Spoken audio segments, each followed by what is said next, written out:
Meu nome é Carolina e o que vou contar vai mudar para sempre o modo como você enxerga a própria família. Há apenas 4 dias, meu filho Pedro e minha nora Laura me empurraram, junto com meu marido Antônio, de um penhasco de 30 metros de altura. Com ossos quebrados e coberta de sangue, ouvi o sussurro desesperado de Antônio. Carol, não se mexa. Finja estar morta. Foi nesse momento que ele revelou um segredo ainda mais horrível. Mas antes de continuar, confira se você já está inscrito no canal e escreva nos comentários. De onde você está assistindo este vídeo? Adoramos saber até onde nossas histórias estão chegando. Por mais de 3 décadas, Antônio e eu construímos o que achávamos ser uma família perfeita em nossa pequena casa no interior. Eu era professora primária, enquanto ele administrava nossa pequena marcenaria, onde criava móveis que faziam qualquer um suspirar de admiração. Tínhamos 2 filhos, Eduardo, o mais velho, e Pedro, que veio 5 anos depois. Eduardo era nossa alegria, sempre ajudando o pai na oficina e trazendo amigos para casa nos finais de semana. Pedro era mais reservado, mas ainda assim eu o amava profundamente. Como mãe, você nunca tem favoritos, ou pelo menos era o que eu pensava. Aos domingos, depois da missa, reuníamos toda a família em volta da mesa de jantar que Antônio havia esculpido com suas próprias mãos. Eduardo nos contava seus planos de estudar engenharia na capital, enquanto Pedro mexia silenciosamente na comida em seu prato. À noite, meu marido e eu caminhávamos pela trilha ao redor da cidade, conversando sobre nossos sonhos e como veríamos nossos netos crescerem na mesma casa onde criamos nossos filhos. Nunca imaginei que essas caminhadas inocentes seriam um ensaio para a que quase me matou. Nossa vida era simples, mas feliz. Pelo menos era o que eu acreditava. Mas a felicidade perfeita, como descobriria anos depois, muitas vezes esconde as tragédias mais profundas. Quando Eduardo completou 22 anos, algo mudou em nossa família. Ele e Pedro começaram a discutir com frequência sobre assuntos que eu não compreendia. Eu os ouvia sussurrando no corredor e eles se calavam quando eu me aproximava. Antônio me dizia que eram apenas coisas de irmãos e que logo passaria. Eu queria acreditar nele, porque precisava manter a ilusão de que minha família ainda era perfeita. Uma noite de outubro, há exatamente 20 anos, Eduardo não voltou para casa para o jantar. Esperamos até a madrugada, ligamos para amigos, procuramos em todos os lugares que ele frequentava.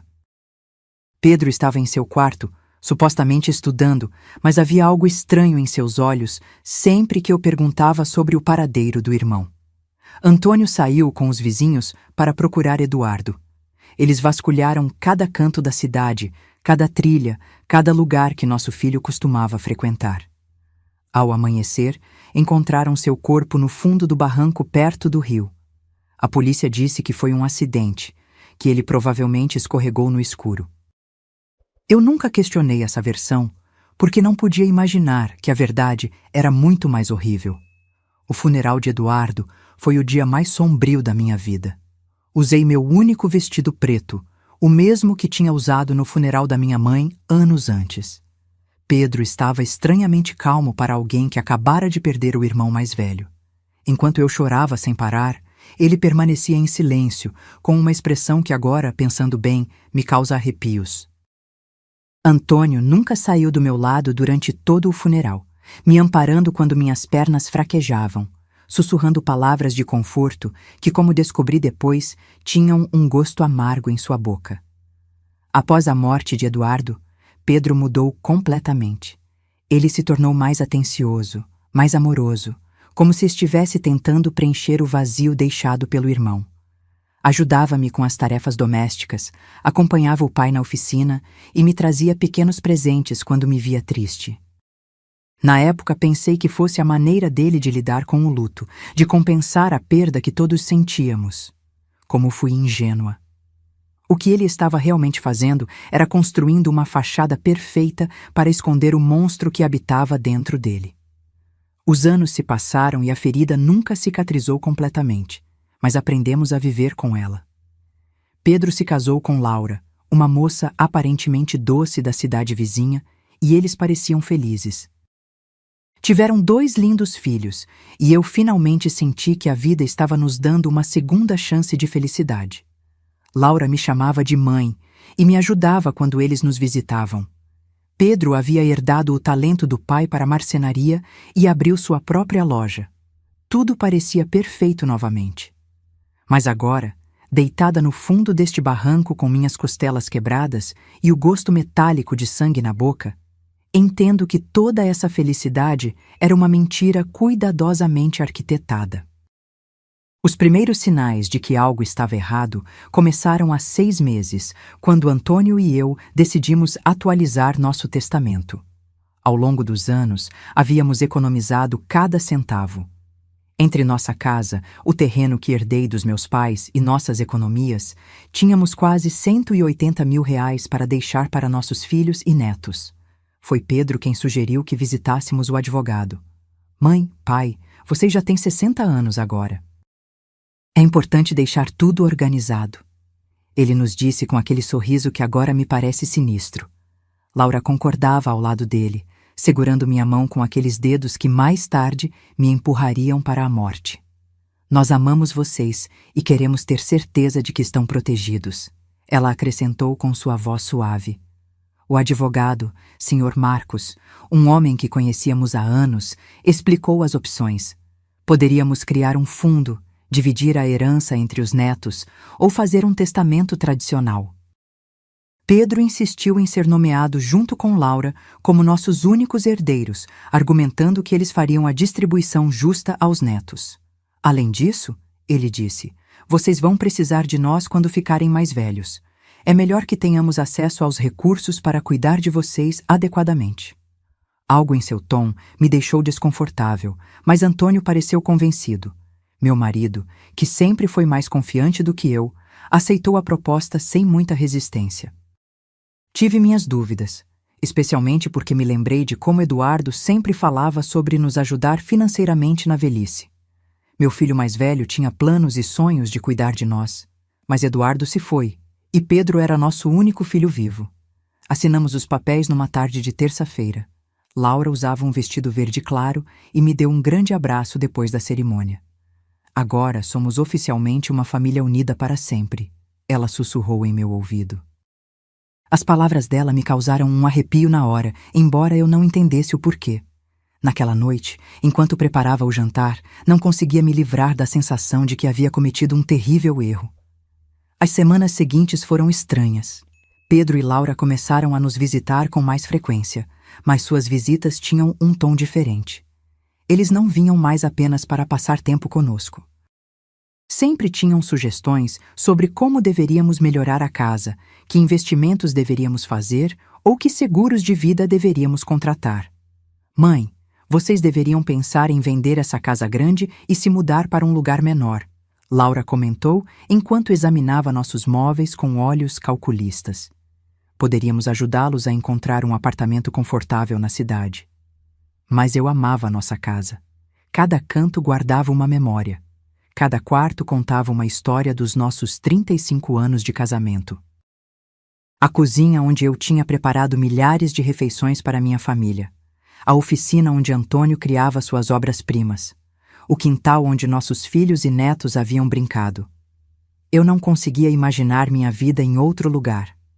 Quando expressei isso a eles, vi um brilho de irritação nos olhos de Pedro que me congelou até os ossos. Mãe, você está sendo irracional. Ele disse em um tom que nunca havia usado comigo antes. Esta casa é grande demais para 2 pessoas da idade de vocês. Se você cair da escada ou algo acontecer, não conseguiremos chegar a tempo para ajudar.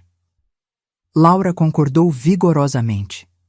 Além disso, a manutenção deve custar uma fortuna.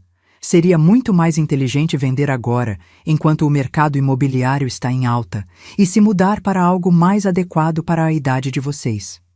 Antônio começou a considerar os argumentos deles. Meu marido, sempre prático, passou a falar sobre a lógica por trás das sugestões. Mas eu não conseguia me livrar da sensação de que havia algo mais por trás de toda essa pressão. Uma noite, depois de outra dessas conversas tensas, perguntei a Antônio se ele não achava estranho que Pedro estivesse de repente tão interessado em nossas finanças. Carolina, ele apenas se preocupa conosco, ele respondeu enquanto escovava os dentes. Talvez devêssemos considerar as sugestões dele. Não somos tão jovens como antes. Mas vi algo nos olhos do meu marido, uma sombra de dúvida que ele não queria reconhecer. Agora sei que Antônio já tinha suas suspeitas, que ele havia começado a conectar os pontos que eu nem sabia que existiam. As coisas pioraram quando Pedro sugeriu que lhe dessemos uma procuração sobre nossas finanças. É apenas por precaução, ele explicou enquanto Laura preparava chá em nossa cozinha como se fosse a dona do lugar. Se um de vocês ficar doente ou tiver algum problema de saúde, podemos gerenciar seus assuntos sem complicações legais. A maneira como ele disse isso, tão naturalmente, tão logicamente, quase me convenceu. Mas havia algo na insistência dele que me deixava nervosa. Não consegui dormir naquela noite. Fiquei acordada olhando para o teto, ouvindo a respiração de Antônio ao meu lado, tentando entender por que me sentia tão inquieta. No dia seguinte, decidi ligar para minha irmã Júlia para pedir conselhos. Júlia sempre foi mais perspicaz do que eu, mais desconfiada das intenções das pessoas. Quando contei a ela sobre a pressão de Pedro, ela ficou em silêncio por um longo momento. Carolina, ela finalmente disse, não acha estranho que Pedro esteja tão ansioso para controlar o seu dinheiro? Quero dizer, ele tem o próprio negócio, está bem financeiramente. Por que precisaria de tanto controle sobre suas finanças? As palavras dela me atingiram como um tapa na cara. Ela estava certa. Pedro nunca pareceu ter problemas financeiros, nunca pediu dinheiro emprestado, nunca mostrou sinais de precisar da nossa ajuda financeira. Naquela tarde, quando Pedro veio para mais uma de suas conversas sobre nosso futuro, decidi confrontá-lo diretamente. Filho, eu disse enquanto estávamos sentados na sala de estar, por que é tão importante para você ter controle sobre nossos assuntos financeiros? Seu pai e eu ainda estamos lúcidos. A reação dele foi imediata e reveladora. O rosto endureceu, e por um momento vi algo em seus olhos que me lembrou outra pessoa, algo frio, calculista e perigoso. Mãe, não se trata de controle, ele respondeu com uma voz tensa. Trata-se de amor, cuidado e responsabilidade familiar. Mas a maneira como ele disse responsabilidade familiar soou mais como uma ameaça do que uma expressão de afeto. Laura, que tinha ficado em silêncio até então, interveio com sua voz doce, mas firme. Carolina, só queremos o melhor para vocês. É doloroso ver vocês se preocuparem com coisas que poderíamos resolver facilmente. Naquela noite, depois que eles foram embora, Antônio e eu tivemos nossa primeira discussão séria em anos. Ele achava que eu estava sendo paranoica, procurando problemas onde não havia nenhum. Insisti que algo não estava certo, que o comportamento do nosso filho havia mudado demais. Antônio, eu disse enquanto lavávamos a louça, você se lembra de como Pedro era antes de Eduardo morrer? Ele era diferente, mais distante, mais... não sei como explicar, mas havia algo nele que me assustava.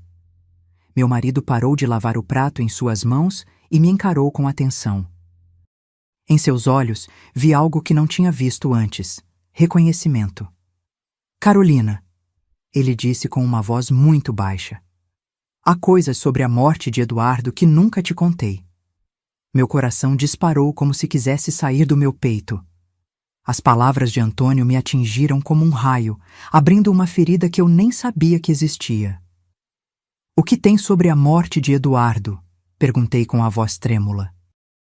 Meu marido se sentou pesadamente em uma das cadeiras da cozinha, a mesma mesa onde havíamos compartilhado tantas refeições em família, onde Eduardo costumava fazer sua lição de casa e onde Pedro sempre permanecia em silêncio. Antônio passou as mãos pelo rosto, como se tentasse apagar as memórias que o atormentavam há 2 décadas. Na noite em que Eduardo morreu, ele começou com a voz embargada. Pedro não estava em seu quarto estudando como nos disse.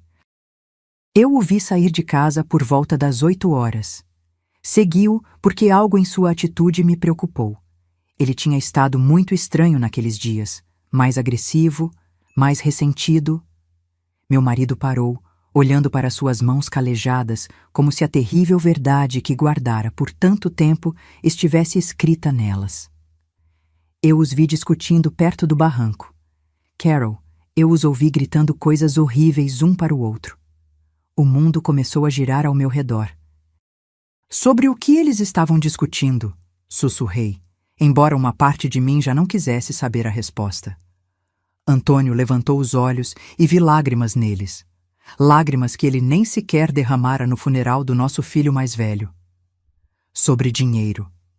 Carolina, Pedro estava furioso porque Eduardo era o mais velho, porque, segundo as tradições familiares, ele herdaria a maior parte dos nossos bens. Mas havia algo mais, algo sobre um dinheiro que Eduardo havia descoberto. Que dinheiro? Perguntei, sentindo o chão desaparecer sob meus pés.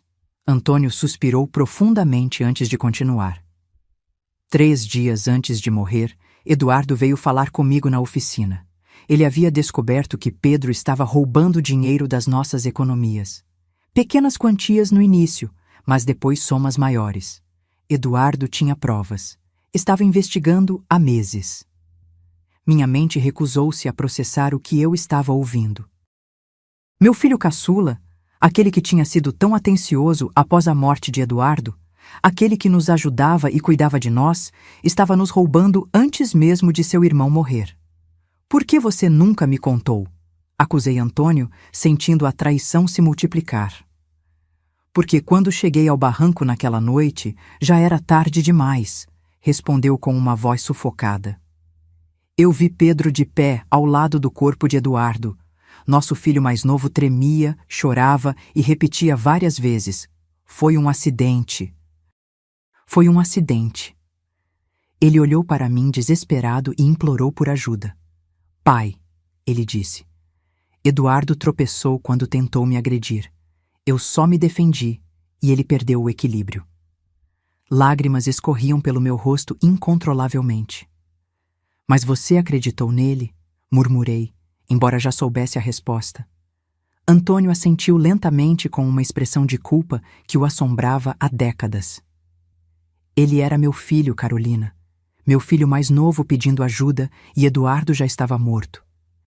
Eu não podia trazer um de volta à vida destruindo o outro.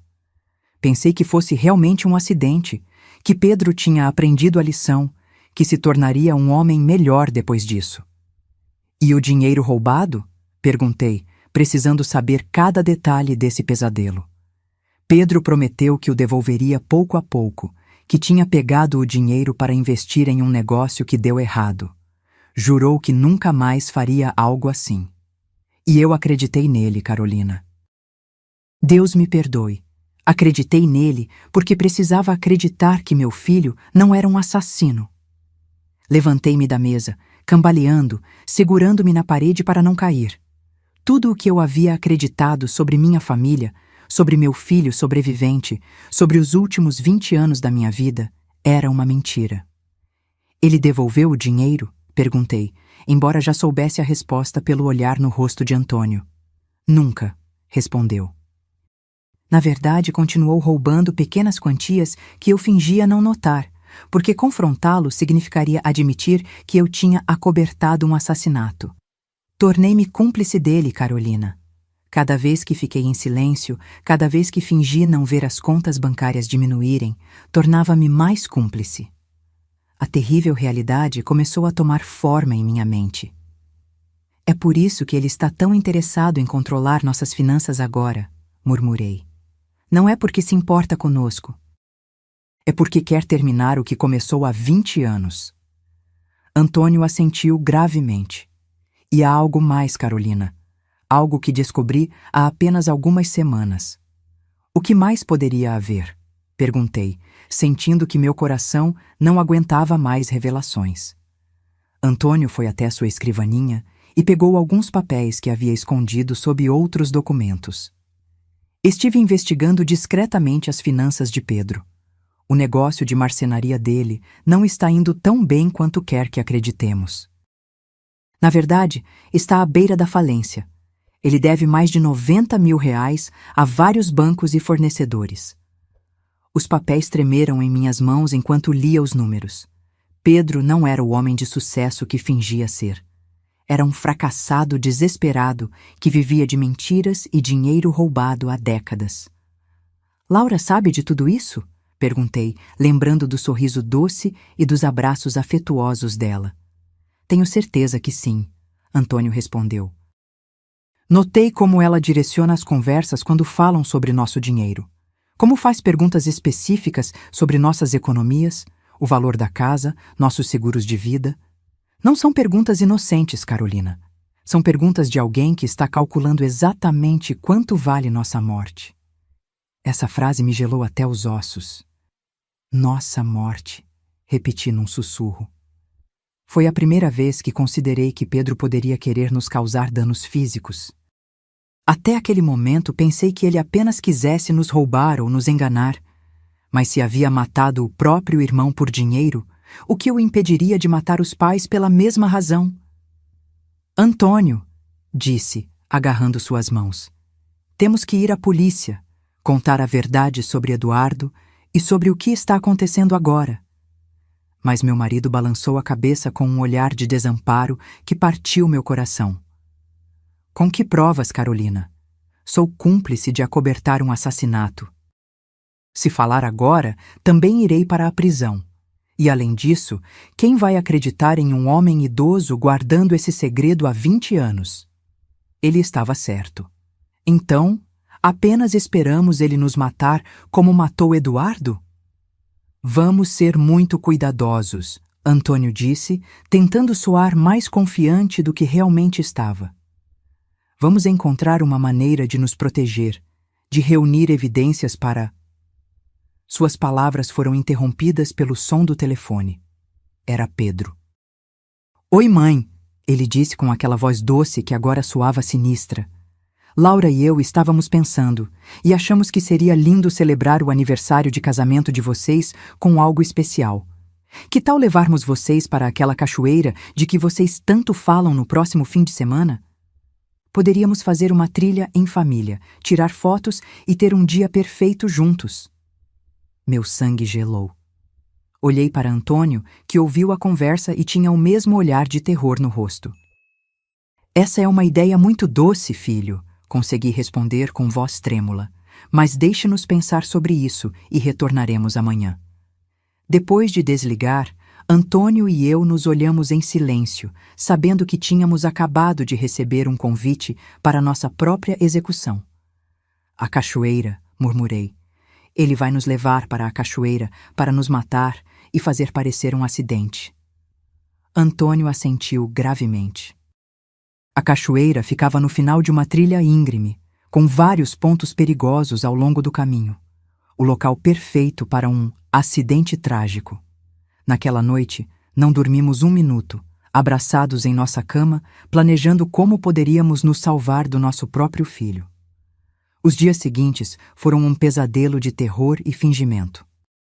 Antônio e eu tivemos que agir como se nada tivesse acontecido quando Pedro e Laura vieram nos visitar, sorrindo quando falavam sobre o passeio à cachoeira, concordando quando nos contavam empolgados que seria um ótimo momento em família. Mas por dentro, cada fibra do meu ser gritava de medo. Eu sabia que estava olhando nos olhos dos assassinos do meu filho mais velho e que agora planejavam fazer o mesmo comigo e com meu marido. Laura chegou na tarde de quarta-feira com uma sacola de compras e aquele sorriso radiante que agora parecia a careta de um demônio. Carolina, querida, disse, me abraçando com aqueles braços que logo me empurrariam para a morte. Comprei alguns suprimentos para nossa aventura na cachoeira.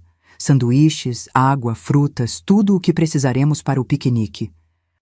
Ela me mostrou o conteúdo da sacola como se fosse uma criança empolgada, mas eu só conseguia pensar em como cada um daqueles itens poderia ser usado para acobertar nosso assassinato. Também trouxe minha nova câmera, acrescentou, puxando uma câmera digital cara.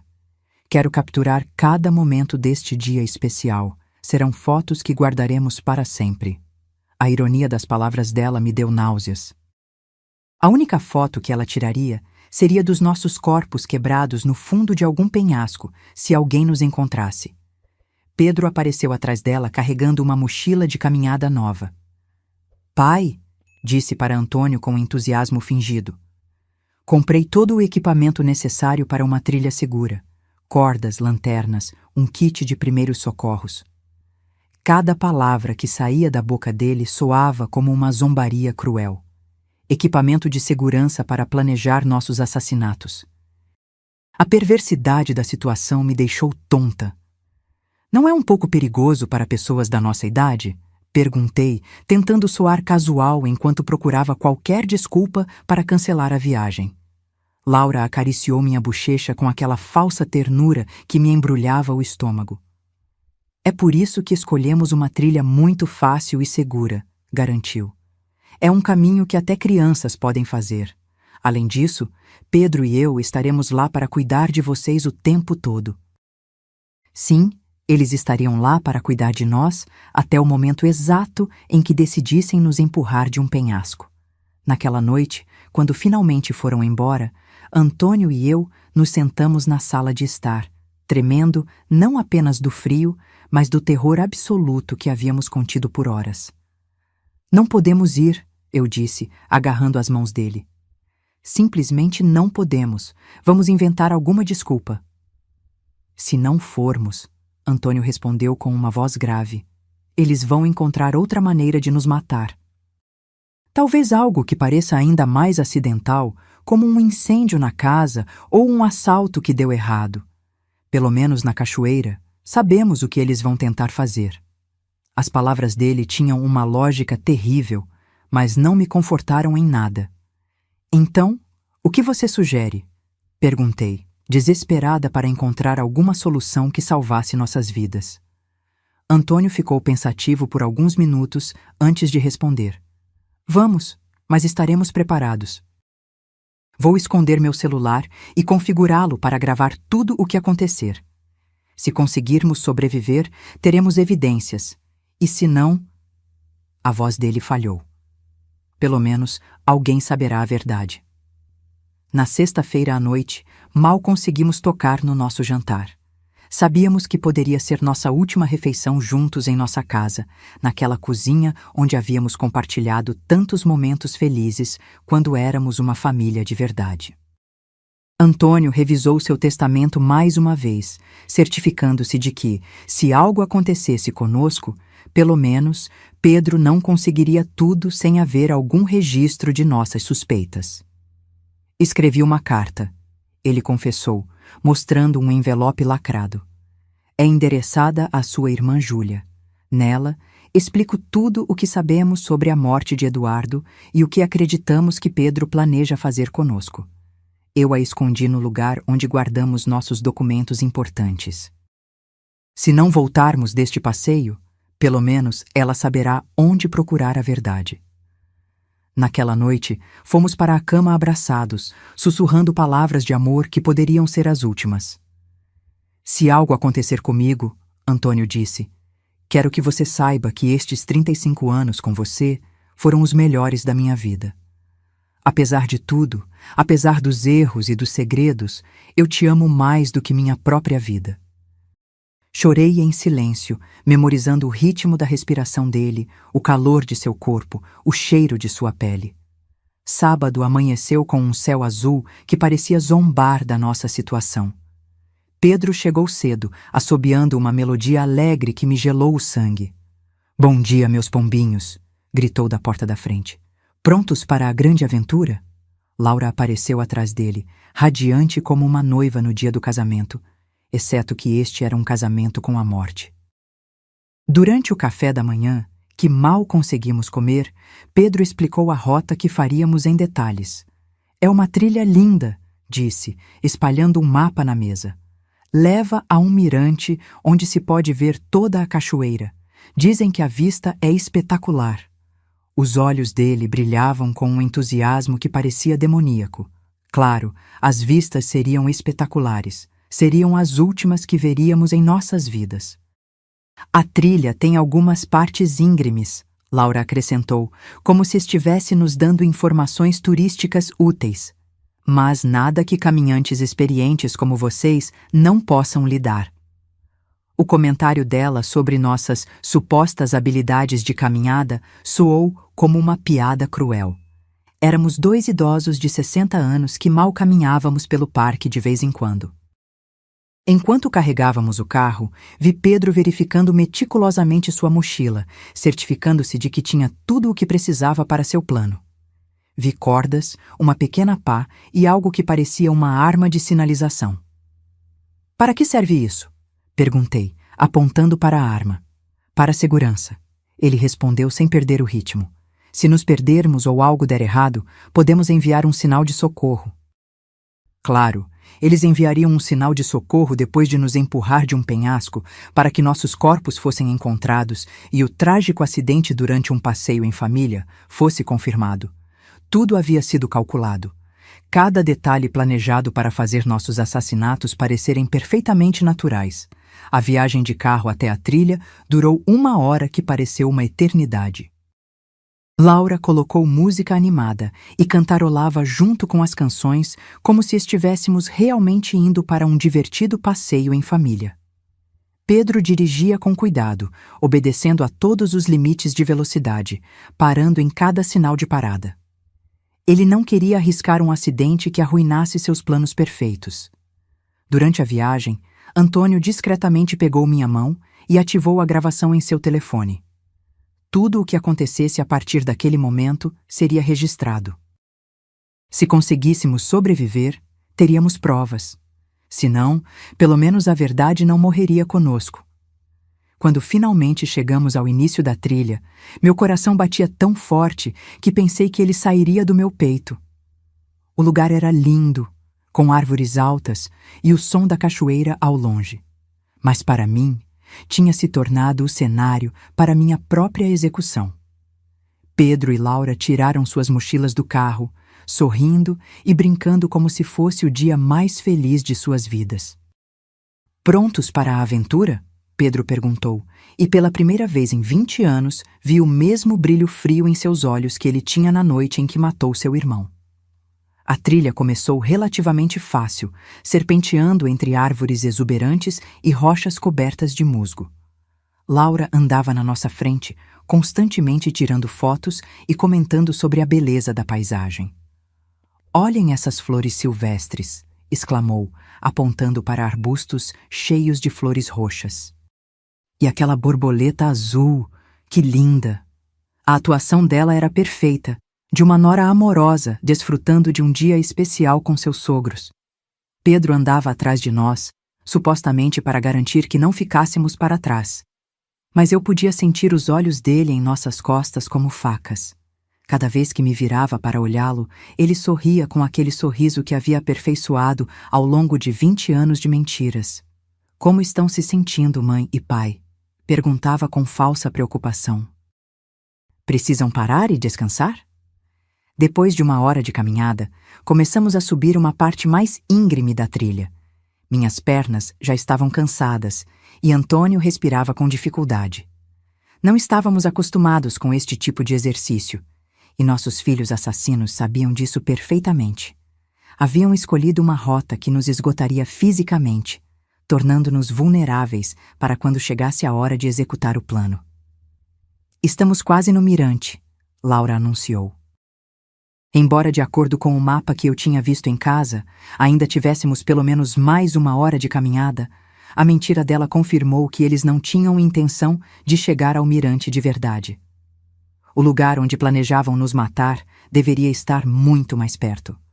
Durante a caminhada, tentei memorizar cada detalhe da trilha, cada árvore, cada rocha que pudesse servir como referência se conseguisse sobreviver e precisasse explicar à polícia exatamente onde tudo aconteceu. Antônio fazia o mesmo, e ocasionalmente trocávamos olhares carregados de terror e determinação. Sabíamos que estávamos caminhando para nossas mortes, mas também sabíamos que era nossa única chance de conseguir as evidências de que precisávamos. "Oh, olhem aquilo!" Laura de repente gritou, apontando para uma formação rochosa que se destacava à nossa direita. Aquele penhasco tem uma vista incrível. Por que não subimos lá para tirar algumas fotos especiais? Meu sangue gelou.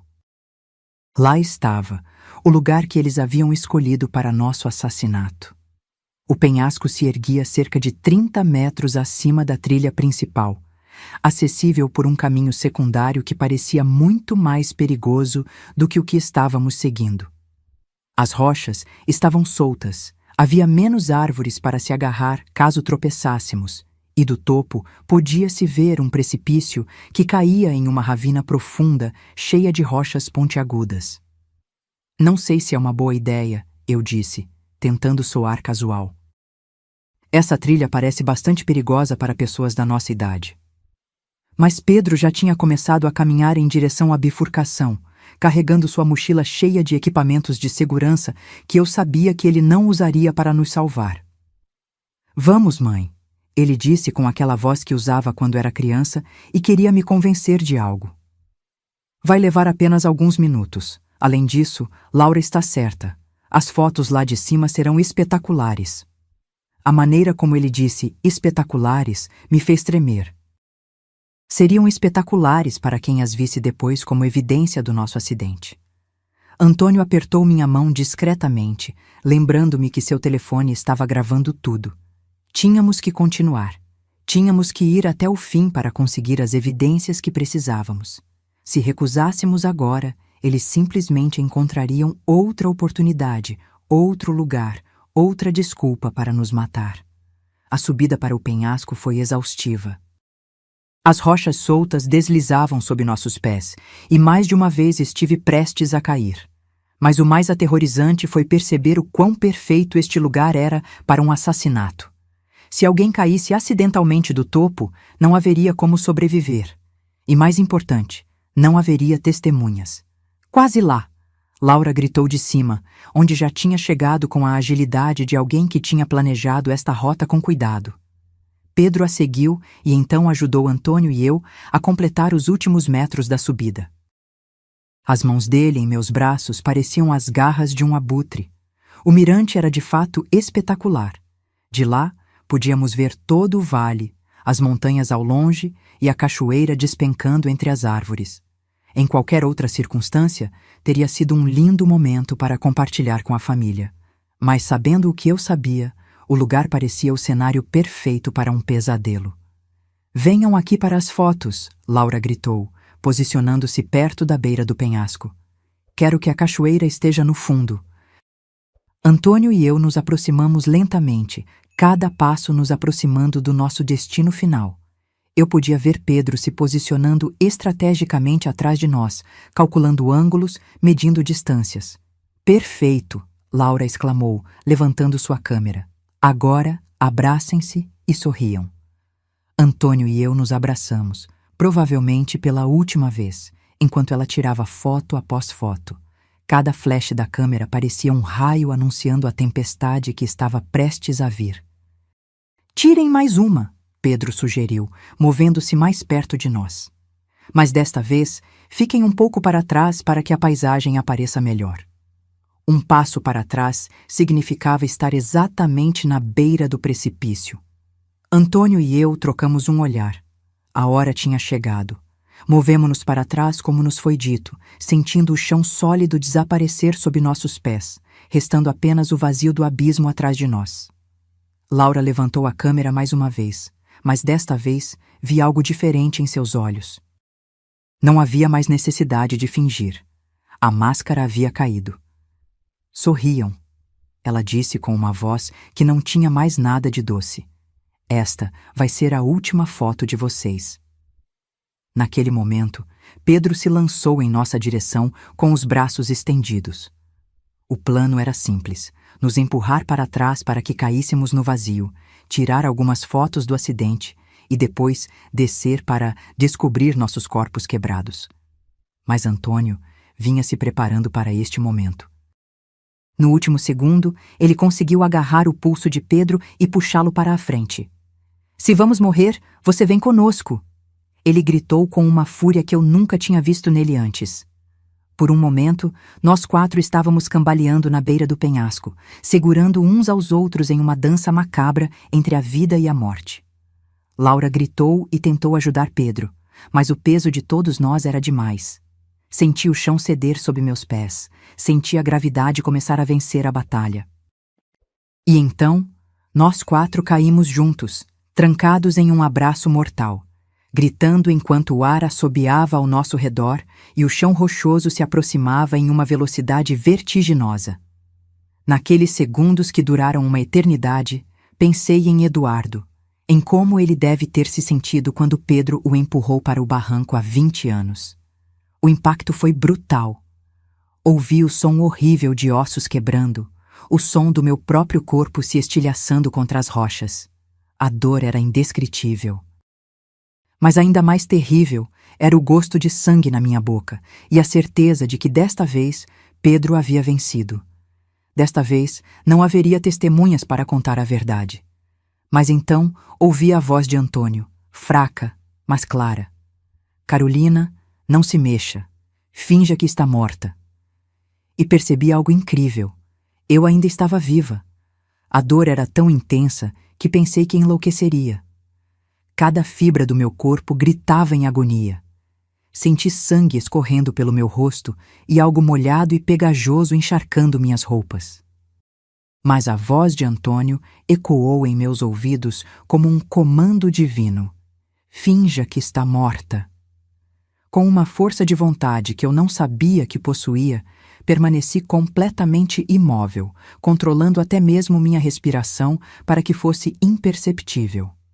A poucos metros de distância, podia ouvir os gemidos de dor de Pedro e Laura.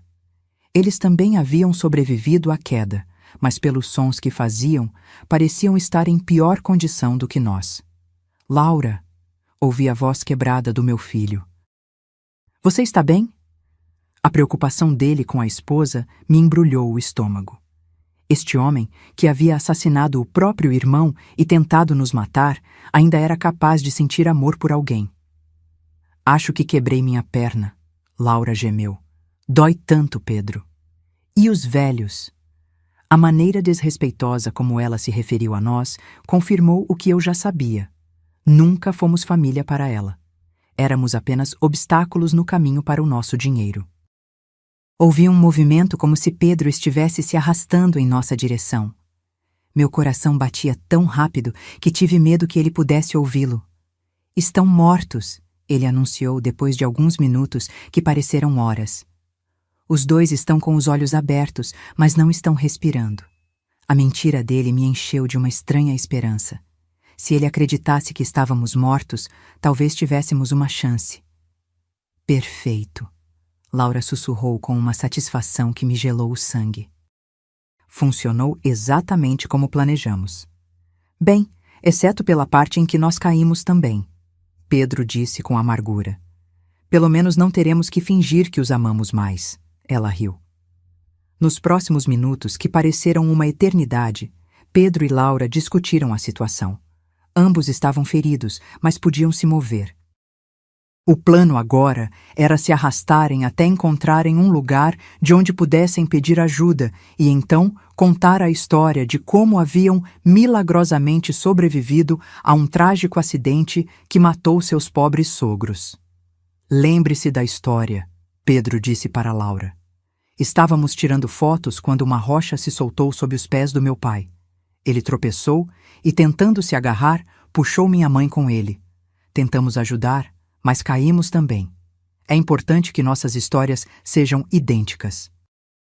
Eu sei, Laura respondeu. Já ensaiamos isso 100 vezes. Somos os sobreviventes traumatizados de uma tragédia familiar. Pobres de nós. Perdemos nossos queridos sogros em um acidente horrível. A atuação dela era tão convincente que, se eu não tivesse vivido a verdade, teria acreditado em cada palavra.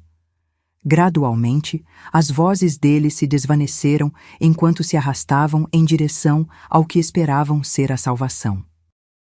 Quando o silêncio finalmente caiu, Antônio sussurrou meu nome tão baixo que mal pude ouvi-lo. Carolina, você está bem? Respondi no mesmo sussurro, confirmando que estava viva, mas terrivelmente ferida. Minha perna esquerda está quebrada. Ele me disse com uma voz sufocada de dor. E acho que tenho algumas costelas fraturadas. E você? Fiz um inventário mental do meu corpo. Senti uma dor aguda no meu braço direito.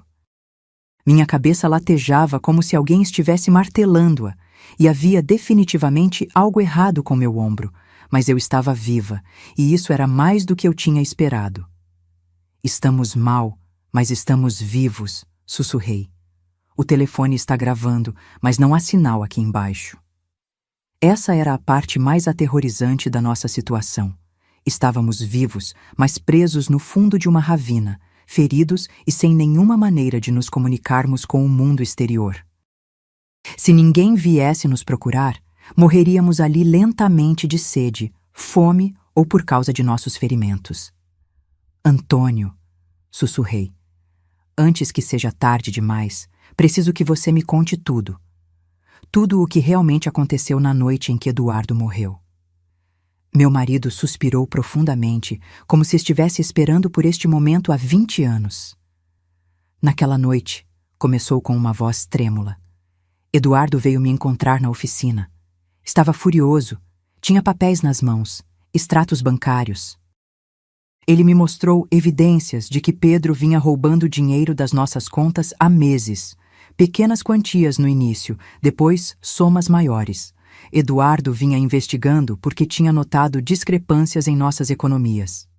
A dor física se misturou com a dor emocional enquanto eu ouvia a verdade que tinha sido escondida por décadas. Eduardo queria confrontar Pedro naquela mesma noite. Antônio continuou. Tentei acalmá-lo, convencê-lo a esperar até o dia seguinte, mas ele estava determinado. Disse que não conseguiria dormir sabendo que seu irmão mais novo estava nos roubando. E você o seguiu? Perguntei, embora já soubesse a resposta. Segui porque estava com medo do que poderia acontecer. Conhecia o temperamento de Eduardo quando ficava com raiva. E também tinha notado algo estranho sobre Pedro ultimamente. Uma frieza que me causava arrepios. Quando cheguei ao barranco, Antônio continuou.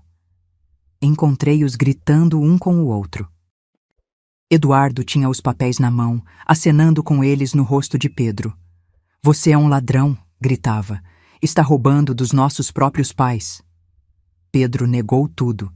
Disse que Eduardo estava louco, que estava inventando coisas. Meu coração acelerou enquanto imaginava a cena. Meus 2 filhos se enfrentando no escuro, um acusando o outro de traição. O que aconteceu depois? Perguntei com um fio de voz. Antônio parou por um longo tempo antes de continuar. Eduardo disse que se ele não devolvesse o dinheiro e confessasse tudo para nós, ele mesmo nos contaria a verdade. Pedro ficou furioso. Gritou que Eduardo sempre tinha sido o favorito, que ele sempre tinha tido tudo fácil, que era a hora de as coisas mudarem. E então, a voz de Antônio falhou. Pedro empurrou Eduardo. Não foi um acidente. Ele o empurrou com toda a força, deliberadamente. Lágrimas escorreram pelo meu rosto, misturando-se com o sangue dos meus ferimentos. Por que você nunca me contou a verdade? Sussurrei. Antônio suspirou profundamente. Porque quando cheguei onde Pedro estava, ele chorava, tremia, repetindo várias vezes que tinha sido um acidente, que não tinha intenção. Implorou para que eu não te contasse nada, que ele não podia te perder também. Mas você sabia que era uma mentira, murmurei com o coração partido. Sim, mas ele era meu filho, Carolina, meu único filho sobrevivente. Como eu poderia entregá-lo à polícia? Como poderia destruir o que restou da nossa família? A justificativa dele doeu tanto quanto minhas lesões físicas. E o dinheiro roubado? Continuei. Pedro prometeu que o devolveria pouco a pouco. Jurou que tinha sido uma má decisão, que estava desesperado, que nunca mais aconteceria. Mas ele nunca devolveu um único centavo. Na verdade, continuou roubando, e eu continuei em silêncio, porque a cada dia que passava, eu me tornava mais cúmplice do crime dele. Nesse momento, ouvimos vozes ao longe. Pedro e Laura tinham conseguido encontrar ajuda.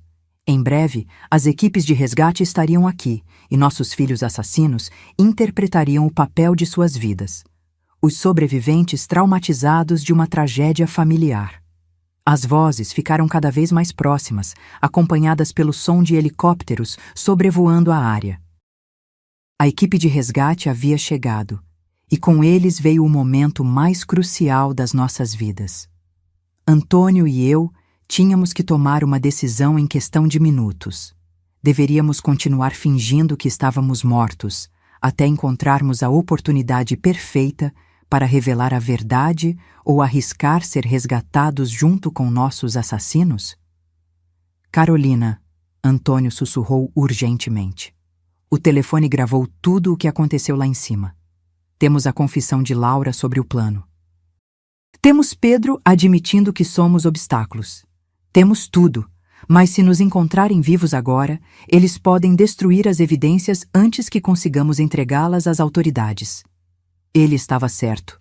Se Pedro e Laura percebessem que tínhamos sobrevivido e ouvido as confissões deles, encontrariam uma maneira de nos silenciar para sempre. Desta vez, não seria um acidente. Seria algo muito mais direto e definitivo. Tínhamos que esperar pelo momento perfeito. Eles estão aqui embaixo, a voz de Pedro gritou de cima. Meus pais, por favor, se apressem. A atuação dele era perfeita, sua voz quebrada de dor e desespero. Se eu não conhecesse a verdade, teria acreditado que ele era um filho devastado pela perda dos pais. Senhor, mantenha a calma. Uma voz autoritária respondeu que devia pertencer ao chefe da equipe de resgate. Vamos descer para avaliá-los. O senhor e sua esposa conseguem se mover? Ouvi o som de cordas e equipamentos sendo preparados para a descida. Laura tinha aperfeiçoado seu papel como a nora em luto. Não acredito que isso aconteceu, ela soluçou. Estávamos tirando fotos, tão felizes. Tudo aconteceu tão rápido. Uma rocha se soltou e eles caíram. Cada palavra era uma facada no meu coração, porque eu sabia que ela repetiria essas mesmas frases para a polícia, para a mídia, para qualquer um que quisesse ouvir a versão dela dos acontecimentos. Os socorristas começaram a descer. Eu podia ouvir as vozes deles se aproximando, o som das botas contra a rocha, o tilintar dos equipamentos. Antônio apertou discretamente minha mão, lembrando-me que tínhamos que manter a atuação, não importa o que acontecesse. Eles estão aqui, um dos socorristas gritou ao nos encontrar. Temos 2 pessoas no fundo da ravina. Ele se aproximou e começou a nos examinar. Mantive meus olhos fechados e minha respiração tão rasa que era quase imperceptível. Senti as mãos dele procurando um pulso no meu pescoço, o ouvido dele perto da minha boca, tentando detectar respiração. Este ainda tem pulso fraco, anunciou, referindo-se a Antônio. A mulher? Não tenho certeza. Preciso da equipe médica aqui embaixo imediatamente. Meu coração acelerou. O plano estava funcionando. Eles acreditariam que Antônio estava à beira da morte, mas ainda vivo, enquanto eu estaria perto o suficiente da morte para não ser uma ameaça imediata. Nos minutos seguintes, que pareceram horas, os paramédicos trabalharam em nós. Senti que colocavam uma máscara de oxigênio em mim, verificavam minhas feridas e me prendiam a uma maca. O tempo todo, tive que lutar contra cada instinto do meu corpo que me gritava para abrir os olhos, para pedir ajuda, para parar de fingir. O homem está estável, mas em estado crítico, ouvi um dos paramédicos relatar pelo rádio. A mulher está em estado muito grave, o pulso está quase imperceptível. Precisamos transportá-los para o hospital imediatamente. Perfeito. Eles nos levariam para o hospital, onde teríamos a oportunidade de falar com as autoridades sem que Pedro e Laura pudessem nos silenciar. Durante a subida nas macas, pude ouvir os soluços fingidos de Laura e as palavras de conforto que os socorristas ofereciam a ela e a Pedro. Você foi tão corajosa por sobreviver a isso, alguém lhe disse. É um milagre que vocês 2 estejam relativamente bem. Se eles soubessem que o verdadeiro milagre era que Antônio e eu estávamos vivos para contar a verdade. No helicóptero médico, enquanto voávamos em direção ao hospital, podia sentir a presença de Antônio na maca ao meu lado.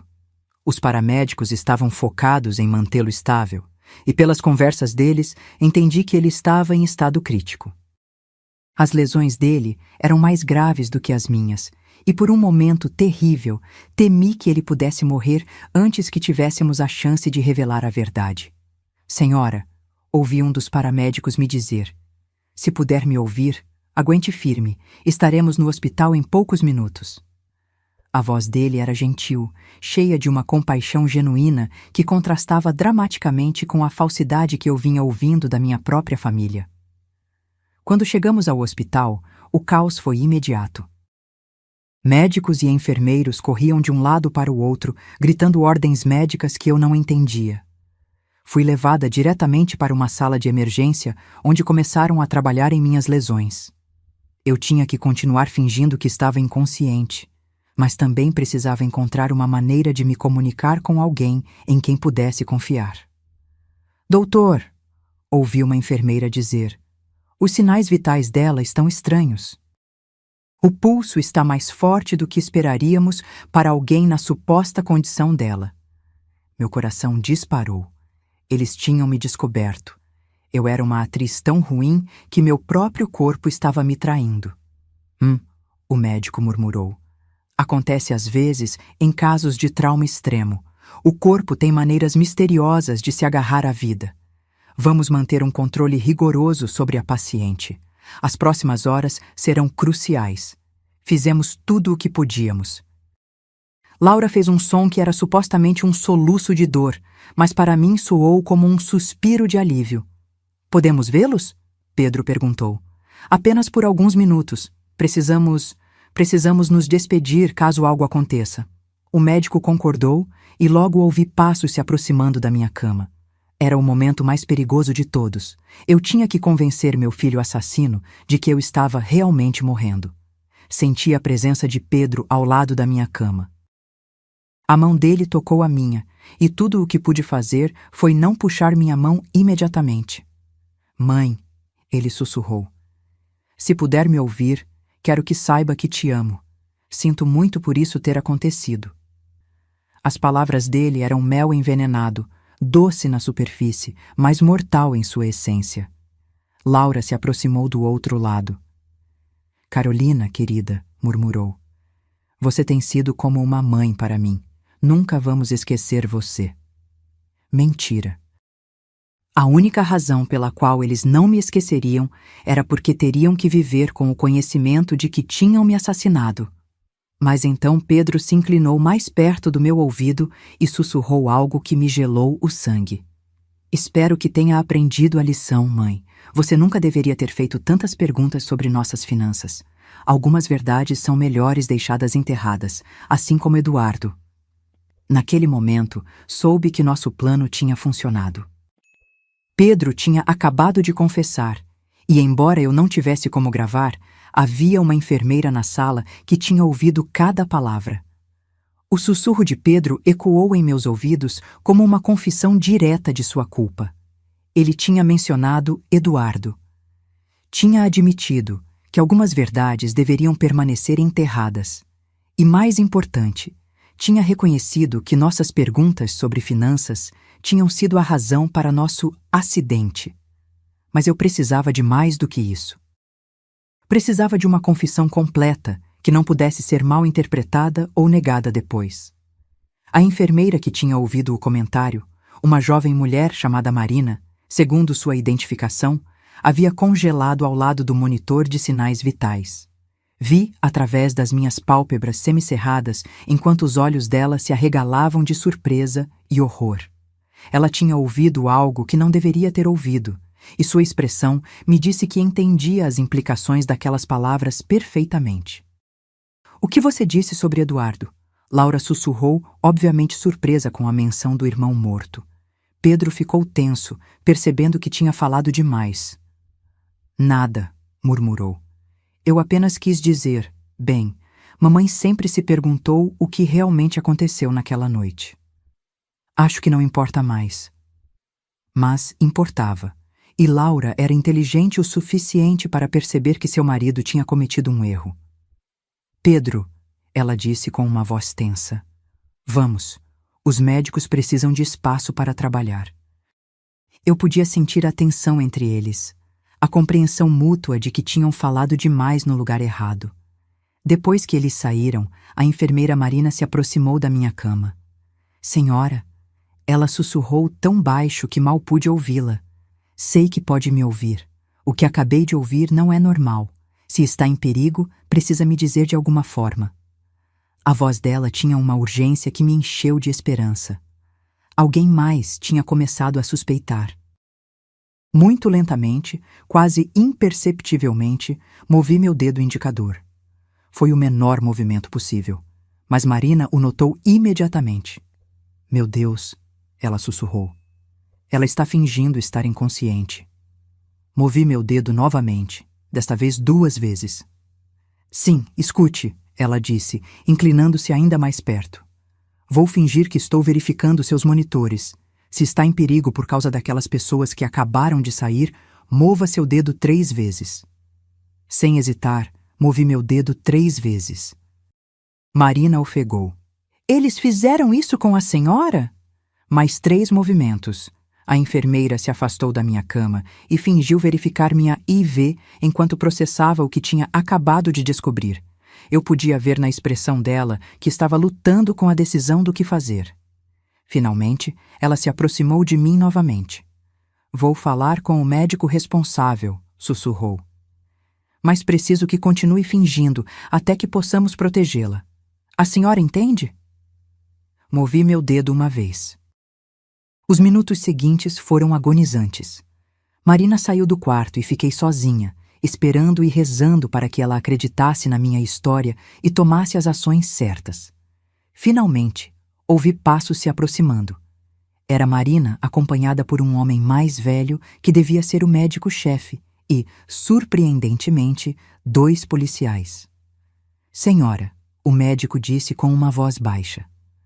A enfermeira Marina nos contou sobre sua situação. Se puder me ouvir, precisa saber que está segura agora. Os policiais estão aqui para protegê-la. Uma onda de alívio tão intensa quase quebrou minha atuação.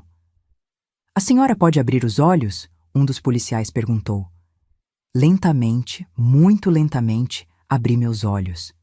A luz do hospital me cegou por um momento, mas gradualmente consegui focar nos rostos preocupados que me cercavam. Graças a Deus, Marina murmurou. Pensei que estava imaginando coisas. Senhora, disse o policial, um homem de meia idade com uma expressão séria. Sou o detetive Ribeiro. Entendemos que pode estar em uma situação muito perigosa. Pode nos dizer o que realmente aconteceu na cachoeira? Minha voz saiu como um sussurro rouco depois de horas fingindo estar inconsciente. Meu filho e a esposa dele nos empurraram. As próximas horas foram um turbilhão de depoimentos, gravações e revelações. Contei ao detetive Ribeiro tudo o que sabia. A morte de Eduardo, os roubos de Pedro, a pressão para mudar nosso testamento e, finalmente, o plano para nos assassinar na cachoeira. Mas a coisa mais importante era a gravação no telefone de Antônio. Seu marido tem evidências gravadas?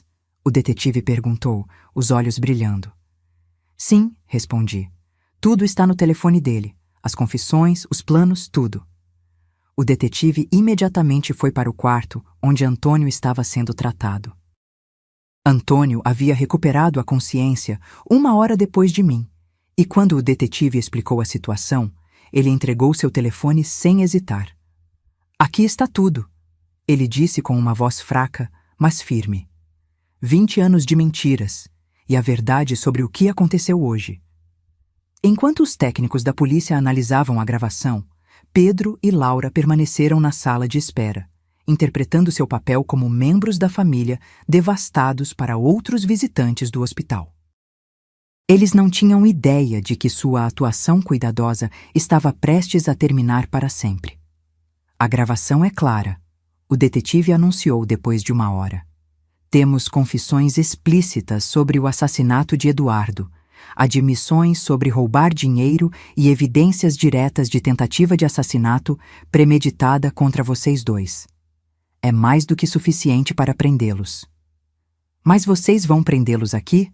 Perguntei, preocupada com nossa segurança. Se eles perceberem que estamos vivos e falando...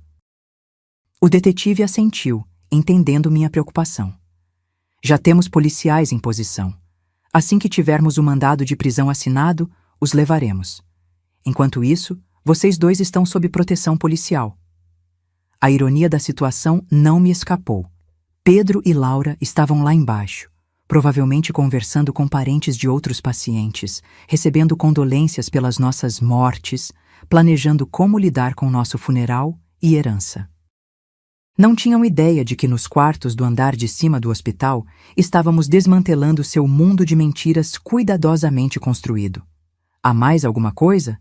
O detetive disse, puxando uma pasta de documentos. Depois de ouvir sua história, investigamos as finanças do seu filho. Ele não está apenas falido, como a senhora suspeitava, mas também deve dinheiro a algumas pessoas muito perigosas, agiotas que não aceitam desculpas. Meu sangue gelou. Quer dizer que não éramos apenas inconvenientes para ele? O detetive confirmou com um gesto sério. Vocês eram a única salvação dele. Com a herança de vocês, ele poderia pagar suas dívidas e recomeçar. Sem vocês, ele provavelmente estaria morto em algumas semanas. Essa revelação adicionou uma nova dimensão à traição. Pedro não nos via apenas como obstáculos. Nos via como sua salvação financeira. Nossa morte não era apenas conveniente para ele. Era absolutamente necessária para sua sobrevivência. E o que vai acontecer com nossos netos? Perguntei, sentindo uma nova onda de dor ao pensar nos filhos inocentes de Pedro e Laura. Os serviços sociais vão assumir a custódia temporária deles, o detetive respondeu gentilmente. Mas pelo que entendo, a senhora poderia solicitar a guarda assim que se recuperar dos seus ferimentos. A ideia de criar os filhos dos nossos próprios assassinos era avassaladora, mas também era a única maneira de garantir que algo de bom viria deste pesadelo. Aquelas crianças eram inocentes e mereciam a chance de crescer em um lar onde o amor era real, não fingido. É hora, o detetive anunciou quando um policial entrou na sala com papéis em mãos. Os mandados estão assinados. Vamos prendê-los agora. Da janela do meu quarto, que dava para o estacionamento do hospital, pude ver policiais se posicionando discretamente. O momento que eu esperava há 20 anos finalmente havia chegado. Pedro e Laura, ouvi a voz firme do policial encarregado. Vocês estão presos pelo assassinato de Eduardo e pela tentativa de assassinato de Carolina e Antônio. O silêncio que se seguiu foi ensurdecedor. Então a voz histérica de Laura. Do que você está falando? Nós somos as vítimas aqui. Nossos sogros morreram em um acidente. Senhora, o policial respondeu calmamente. Seus sogros estão vivos e forneceram evidências completas dos seus crimes. Houve um momento de silêncio absoluto, seguido por um grito de desespero de Pedro. Isso é impossível. Nós os vimos morrer. Eles estavam mortos. A confissão involuntária dele foi capturada pelos gravadores da polícia, adicionando mais uma peça de evidência ao caso. Pelo rádio, ouvi Laura começar a culpar Pedro. Foi tudo ideia dele. Eu não queria fazer nada disso. Ele me forçou. E Pedro, em desespero, gritou.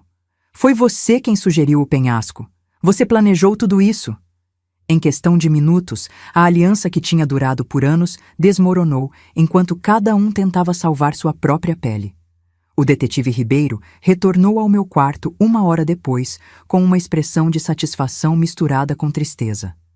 Eles estão presos e a caminho da delegacia, informou. Ambos estão tentando culpar um ao outro, o que só fortalece o nosso caso, mas há algo mais que preciso lhe dizer. O que mais? Perguntei, embora não tivesse certeza se meu coração aguentava mais revelações. Durante a prisão, encontramos isto na mochila do seu filho, disse, mostrando-me um pequeno gravador digital. Aparentemente, ele vinha gravando as conversas com a senhora e seu marido nas últimas semanas, provavelmente procurando por evidências de que vocês suspeitavam de algo. Meu sangue gelou. O que isso significa? O detetive suspirou. Isso significa que ele sabia que vocês estavam começando a descobrir a verdade. A viagem para a cachoeira não foi uma decisão espontânea. Foi uma resposta direta às suspeitas de vocês. Em uma das gravações, pode-se ouvir claramente Laura dizendo a ele: "Temos que agir rápido antes que eles vão para a polícia." A profundidade do planejamento e a frieza do cálculo me tiraram o fôlego. Eles não tinham apenas planejado nos matar. Tinham monitorado nossas conversas, avaliando o nível de perigo que representávamos para eles. Éramos ratos em um labirinto, e eles eram os cientistas observando cada um dos nossos movimentos. Há mais uma coisa, o detetive continuou, que descobrimos na investigação das finanças dele. Seu filho não apenas devia dinheiro a agiotas perigosos, mas também havia falsificado a sua assinatura em vários documentos, tentando acessar suas contas bancárias. Se vocês tivessem morrido naquela cachoeira, ele teria tido acesso imediato a todos os seus recursos. Cada nova revelação era como outra facada. Meu próprio filho não apenas tinha planejado me assassinar, ele vinha me roubando ativamente, falsificando minha assinatura e violando cada princípio de confiança familiar que eu tinha tentado incutir nele. Quanto dinheiro ele roubou no total? Perguntei, embora não tivesse certeza se queria saber. Cerca de R$ 45 mil nos últimos 5 anos, o detetive respondeu. Pequenas quantias que ele pensou que a senhora não notaria, mas que, quando somadas, totalizam uma quantia significativa. O dinheiro que Antônio e eu havíamos economizado ao longo de décadas de trabalho duro, centavo por centavo, tinha sido o financiamento da vida de luxo do nosso filho enquanto ele planejava nosso assassinato. Os dias seguintes no hospital foram um turbilhão de entrevistas com a polícia, visitas de advogados e ligações da mídia que havia se interessado pela história. A imprensa local intitulou o caso como a traição familiar mais chocante da década, e repórteres de todo o país queriam ouvir nossa versão dos eventos. Minha irmã Júlia chegou da cidade vizinha chorando e me abraçando como se não me visse há décadas. Carolina, repetiu várias vezes. Eu sempre soube que havia algo estranho sobre Pedro depois da morte de Eduardo, mas nunca imaginei que ele fosse capaz disso. As palavras dela me confortaram porque confirmaram que meus instintos maternos não tinham sido completamente cegos. E as crianças? Perguntei sobre meus netos que agora estavam sob custódia temporária dos serviços sociais. Visitei-os ontem, Júlia respondeu tristemente. Estão confusos, perguntando por que os pais não podem voltar para casa. São jovens demais para entender o que realmente aconteceu. O advogado que contratamos, o Sr. Marcos, o mesmo que havia preparado nosso testamento, veio nos visitar com notícias sobre o processo legal. O caso é sólido, assegurou. Com as gravações, as confissões durante a prisão e todas as evidências financeiras, é quase impossível que escapem de condenações significativas. Mas então ele acrescentou algo que me gelou até os ossos. No entanto, eles estão tentando negociar uma confissão de culpa menor, alegando que foi um crime passional, não premeditado. Um crime passional? Exclamei indignada. Eles planejaram isso por semanas, compraram equipamento especial e escolheram o lugar perfeito. O Sr. Marcos assentiu gravemente. Eu sei, e temos evidências de premeditação, mas os advogados deles vão argumentar que foi uma decisão desesperada tomada sob extrema pressão financeira. A ideia de que eles poderiam receber sentenças reduzidas por seus crimes me encheu de fúria. Eles haviam assassinado Eduardo, haviam tentado nos assassinar, haviam roubado nosso dinheiro por anos e agora queriam se apresentar como vítimas das circunstâncias. O que podemos fazer para garantir que recebam o que merecem? Perguntei. Testemunhar. O Sr. Marcos respondeu simplesmente. Seu testemunho, combinado com todas as evidências, será crucial para que o júri entenda a verdadeira natureza desses crimes. Mas devo avisá-la, será emocionalmente devastador enfrentar seu filho no tribunal. Ele estava certo. A ideia de olhar Pedro nos olhos durante o julgamento, de ouvir os advogados dele tentando justificar o injustificável, de reviver publicamente cada momento deste pesadelo, era avassaladora. Mas era o que eu tinha que fazer, por Eduardo, por nós e por meus netos, que mereciam saber a verdade sobre seus pais. 3 semanas após a prisão, Antônio e eu finalmente pudemos ir para casa. Nossos ferimentos tinham se curado o suficiente para nos permitir nos movimentarmos, embora ele ainda precisasse de muletas e eu estivesse com o braço em uma tipóia. A casa parecia estranha, como o cenário de uma peça, depois que todos os atores tinham ido embora. Tudo estava exatamente como tínhamos deixado no dia do nosso passeio em família. Os pratos do café da manhã ainda estavam na pia. A cama estava desarrumada. As flores que Pedro tinha me trazido naquela semana ainda estavam na mesa da cozinha, agora murchas e mortas. Era como se o tempo tivesse parado no momento em que nossas vidas normais terminaram para sempre. Você acha que seremos felizes de novo? Perguntei a Antônio naquela primeira noite de volta, enquanto estávamos deitados em nossa cama familiar. Ele me abraçou com seu braço não ferido e suspirou profundamente. Não sei, Carolina, disse. Mas estamos vivos, temos a verdade do nosso lado e pela primeira vez em 20 anos não temos que viver com segredos. O julgamento começou 6 meses depois. No dia em que tive que testemunhar, olhei Pedro diretamente nos olhos pela primeira vez desde a prisão. Não vi remorso, nem dor. Não vi o filho que eu tinha criado. Vi um estranho frio e calculista que tinha se disfarçado como meu filho por décadas. Quando terminei meu testemunho, depois de recontar cada detalhe horrível da nossa experiência, me dirigi a ele diretamente do banco das testemunhas. Pedro, não sei quem você é, mas você não é mais meu filho. Meu filho morreu na noite em que você matou Eduardo, e o que tem vivido no lugar dele por 20 anos é um monstro que eu, sem saber, ajudei a criar. O júri deliberou por 3 dias antes de encontrar Pedro culpado de assassinato em 1º grau pela morte de Eduardo e tentativa de assassinato em 1º grau pelo que ele fez conosco. Laura recebeu a mesma condenação como cúmplice. Ambos foram sentenciados à prisão perpétua sem possibilidade de liberdade condicional. Agora, 1 ano depois, Antônio e eu começamos o processo de adoção formal dos nossos netos. Eles são crianças lindas e inocentes que merecem a chance de crescer sabendo o que é o amor de verdade, não o amor manipulador e tóxico que receberam de seus pais biológicos. A cada noite, quando os coloco para dormir, conto-lhes sobre o tio Eduardo, o irmão que nunca conheceram. Falo sobre a bondade dele, a honestidade, os sonhos que tinha para o futuro. Falo sobre a importância da verdade, mesmo quando dói. Sobre como as mentiras, por menores que sejam, podem crescer até consumir vidas inteiras. Antônio finalmente encontrou paz depois de 2 décadas carregando o peso do segredo. Ele ainda tem pesadelos, acorda no meio da noite chorando e pedindo perdão a Eduardo. Eu o abraço e digo que está tudo bem agora, que não há mais mentiras entre nós.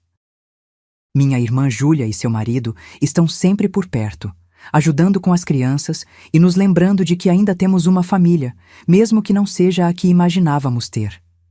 Às vezes, quando estou sozinha, olho para as antigas fotos de família. Eduardo sorridente, Pedro ao seu lado, ambos tão jovens, tão cheios de possibilidades.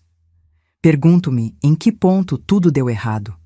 Em que momento o ressentimento de Pedro se transformou em algo tão sombrio e tóxico que o levou a matar o próprio irmão?